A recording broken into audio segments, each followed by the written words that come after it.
السلام عليكم ورحمة الله وبركاته. اللهم صل وسلم وبارك على سيدنا محمد. مرحبا بكم في فيديو جديد. بغيت غير نقول لكم شكرا من قلبي على المتابعة ديالكم وعلى الدعم ديالكم. نتمنى دايما نكون عند حسن ظنكم ونقدم لكم محتوى يعجبكم ويفيدكم. شكرا بزاف وخلوينا نبدأ.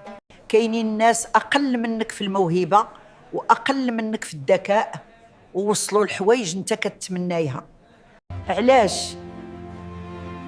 حيت كيسعاو كيحاولوا وما كيتنازلوش، وانتي باقيه كتسناي شي حد يجي يساعدك. الحقيقه هي حتى واحد ما غادي يجي ينقذك. الا بقيتي هكا غادي تعيشي نفس الاحساس، نفس المشاكل، نفس المواقف.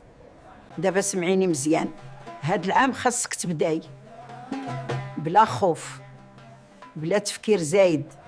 كاين شي فرصة قدامك قولي نعم، كاين شي مشروع في بالك بدأي فيه. الفرق بين اللي وصل واللي ما وصلش، هذا كمل وهذا استسلم. اختاري تكوني من اللي كيكملوا.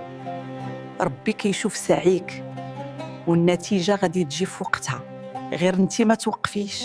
هذا العام خطوة بخطوة، وفي الاخر قول لي انا درت اللي عليا.